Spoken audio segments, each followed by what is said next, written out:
በአዲስ አበባ ከተማ ከስራ ውጭ በሆኑ ተሽከርካሪዎች ምክንያት የትራንስፖርት ችግር አሁንም መቀጠሉን የከተማዋ ትራንስፖርት ቢሮ ገልጿል። በከተማዋ በተለያዩ ቦታዎች የሚስተዋለው የትራንስፖርት ሰልፍና በተርሚናሎች ውስጥ የሚታየው የቆይታ ጊዜ መራዘም የዚሁ ችግር ውጤት መሆኑንም ቢሮ ገልጿል። እንዲሁም የከተማዋ ነዋሪ ቁጥር በፍጥነት እየጨመረ መምጣቱንና በኮሪደር ልማት ምክንያት ከተማ መሀል የነበረው ማህበረሰብ ወደ ዳር አካባቢዎች መውጣቱ ሌላው የፍሰት መጨናነቅ ምክንያት መሆኑም ተጠቁሟል። ሪፖርተራችን ሰላማዊት ጌታሰው የከተማዋ ትራንስፖርት ቢሮ ኃላፊን አነጋግራ ተከታዩን ዘገባ አዘጋጅታለች። እንከታተላት። የአዲስ አበባ ከተማ ነዋሪዎችን የዕለት ተዕለት ኑሮ ከሚነኩ ጉዳዮች መካከል አንዱ የትራንስፖርት ችግር ነው። በአፍሪካ ፈጣን የነዋሪ ብዛት እያስመዘገቡ ከሚገኙ ከተሞች መካከል አንዷ የሆነችው አዲስ አበባ ከ6 ሚሊዮን በላይ የሚገመት ሕዝብ እንደሚኖርባት መረጃዎች ቢያሳዩም የተሽከርካሪዎቿ ብዛት ግን ከተጠቃሚዎቿ ጋር የተመጣጠነ አለመሆኑ ይነሳል። በዓለም ላይ ከሚገኙ 3 ዲፕሎማቲክ ከተሞች መካከል አንዷ የሆነችው አዲስ አበባ የትራንስፖርት እጥረትና የፍሰት መጨናነቁ ቀኑ ሙሉ የሚስተዋል ቢሆንም በስራ መግቢያና መውጫ ሰዓት ላይ ግን ይበልጥ ይባባሳል። በከተማዋ ባለው የተሽከርካሪ እጥረት ምክንያትም የህዝብ አገልግሎት ሰጪ ተሽከርካሪዎች ከተፈቀደው የሰው ቁጥር በላይ አገልግሎት ሲሰጡ ይስተዋላል። የከተማዋ ትራንስፖርት ቢሮ ኃላፊ ያብባል አዲስ በከተማዋ ከስራ ውጪ በሆኑ ተሽከርካሪዎች ምክንያት የትራንስፖርት ችግር አሁንም መቀጠሉን ያነሳሉ። በዚህም ወደ ስምሪት መግባት የነበረባቸው ከ2000 በላይ ተሽከርካሪዎች ወደ ስራ እንዳልገቡ ነው የሚገልጹት። የከተማችን ሚኒባሶችና ሚኒባሶች ብዙዎቹ አሮጌ መኪኖች ናቸው። ስለዚህ አሮጌ መኪና በመሆናቸው አንደኛ ምቾት የላቸውም፣ አስተማማኝም አይደሉም። የተወሰነ ጊዜ ይሰራሉ፣ የተወሰነ ጊዜ ይቆማሉ፣ ይበላሻሉ ማለት ነው። አንዳንዴም ሙሉ በሙሉ ወደ መስመር የማይገቡበት ሁኔታ አለ።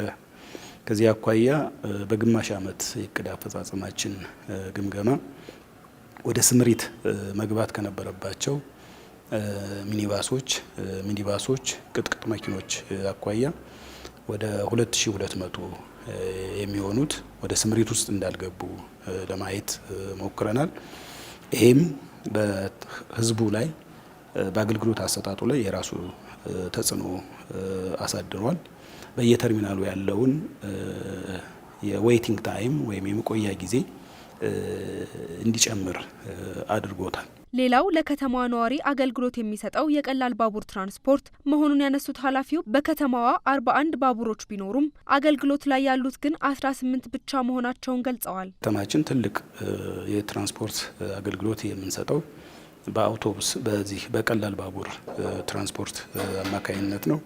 የቀላል ባቡር ትራንስፖርት እንደሚታወቀው ወደ 41 ባቡሮች ነው ያሉት። ግን ደግሞ አሁን ላይ ስራ ላይ ያሉት የባቡሮች ቁጥር ወደ 18 የሚደርስ ነው። ይህም በመሆኑ የባቡሮች ቁጥር እየቀነሰ በመምጣቱ በቀን በባቡር ትራንስፖርት ማጓጓዝ የሚገባንን ያክል ሰው ያጓጓዝን አይደለም። ለችግሮቹ መፍትሄ ለመስጠት የተለያዩ ስራዎች ቢሰሩም በኮሪደር ልማት ምክንያት ከተማ መሀል የነበረው ማህበረሰብ ወደ ዳር አካባቢ በመውጣቱ ሌላው የፍሰት መጨናነቅ እንዲፈጠር ምክንያት ስለመሆኑም ነው ኃላፊው የገለጹት። ስለዚህ እዚህ አካባቢ ያሉ ችግሮች አሉ። አንደኛው የብዙሃን ትራንስፖርት በተለይም የአውቶቡስ ትራንስፖርት አቅርቦት እና ፍላጎት የተመጣጠነ አይደለም። የህዝብ ቁጥሩ በከፍተኛ ሁኔታ እያደገ በመምጣቱ በኮሪደር ምክንያት ደግሞ መሀል አካባቢም የነበረው ሰው ወደ ዳር እየወጣ በመምጣቱ የአውቶቡስ ፍላጎቱ እየጨመረ መጥቷል። ግን ደግሞ ያን ያክል የአቅርቦት መጠናችን ከፍላጎቱ ጋር የተመጣጠነ አይደለም ማለት ነው። ይህም በመሆኑ አንዳንድ አካባቢዎች አዳዲስ መስመር እንዲከፈትላቸው ይፈልጋሉ። በነባር መስመሮችም ተጨማሪ አውቶቡሶች እንዲመደቡላቸው ይፈልጋሉ። ይህንን ለማድረግ ጥረት እየተደረገ ቢሆንም ያለን አቅርቦት ውስን ስለሆነ ሙሉ በሙሉ የህዝቡን ጥያቄ ምላሽ ሰጥተናል ማለት አንችልም።